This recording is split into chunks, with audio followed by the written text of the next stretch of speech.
Josephine Draycott is on the line, and we're going to be talking about her new book, Who Knew the Storm? The New Generation. How are you today? Very well, thank you. So this book is, of course, a sequel to your original book, Who Knew the Storm? Indeed. What was it that inspired you to write a sequel? Well, I was a huge fan of the book that I based it on, which is Frances Hodgson Burnett's Secret Garden, which is a classic children's novel.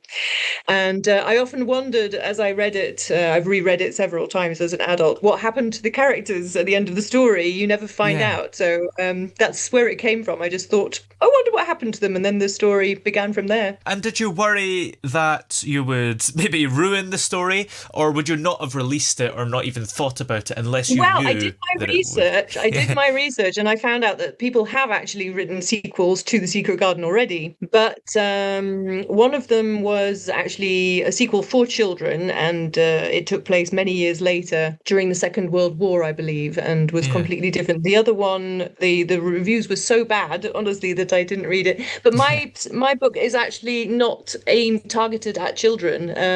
I decided to write the book, the sequel for adults, actually, so it's not targeted at children at all, interestingly. And do you think that your book is different from any other sequels there have been? Because obviously it's not Indeed, geared to children, so there's that. Yes, mine is a bit mad, actually, to be honest. It's this kind of crazy mixture of pseudo-sci-fi. It's a mixture of all sorts of different influences. Like, I'm very interested in musical theatre. I perform myself, so the idea came about that it would be a mixture of sort of time travel. There's heavily based on the Rocky Horror Picture Show as well, if you know that. So it's kind of, it's how you would imagine maybe if several people got round the dinner table, for example, the director of Back to the Future, Richard O'Brien from the Rocky Horror Picture Show, and various other people got together and sort of had a powwow about how the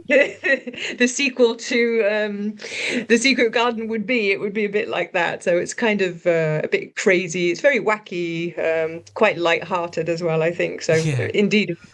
As I say on the back of if you look at the blurb on the back of my first book, it says, despite being a sincere tribute to Hodgson Burnett's original masterpiece, it is as far removed from her universe as Beetlejuice is from Birmingham. So kids be warned. So it really, you get the idea.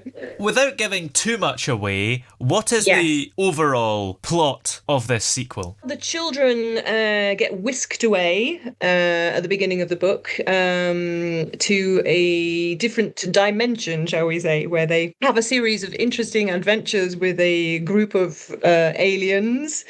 And yes, they have it sort of opens their mind, really, broadens their horizon, shall we say. And it's really a story about friendship without frontiers. It's all about open-mindedness, acceptance as well. Lots of different themes in there. And it's also a kind of wacky adventure. I was heavily influenced, I think, I don't know if you know Douglas Adams. I think most people do. I'm a huge admirer of his work, and I wanted to write sort of in the style of Douglas Adams. Of course, nobody can write like Douglas Adams, but I wanted it to be... I'm very fond of the sci-fi genre, and obviously heavily influenced by that, but I wanted it to be kind of... I can't write hardcore science fiction, basically, and I wanted it to be science fiction, but very light-hearted, sort of, in the style of Douglas Adams, if you like. And you mentioned there are several themes in the book. Which themes are the most prominent? Well, the friendship without frontiers one for sure.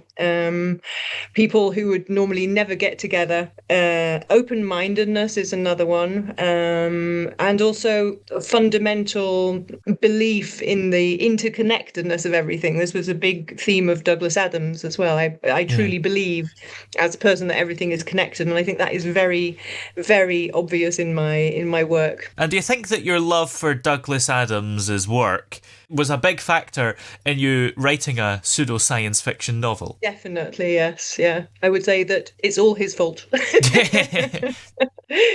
And Yes, pity he's not around to read it, because Yeah. he's a person that I would have loved to have met in real life. So yeah, but many other influence as well, to be honest. Yeah. Not just Douglas Adams. Big fan of Terry Pratchett as well. Ian M. Banks as a science fiction writer, but also there's my love of musical theatre, music, literature also comes into it as well. So many sources of inspiration, I think, as a writer. And Yes. that's another theme, actually, is imagination and creativity in the novel is sort of leitmotif as well in there. So do you think you'll be publishing a third book anytime soon? Maybe another sequel, or just another book that's Indeed. separate? No. There is another sequel on the way. It's Oh. already being written as we speak. I've written the first part, and the second part is already germinating. I have a basic plan.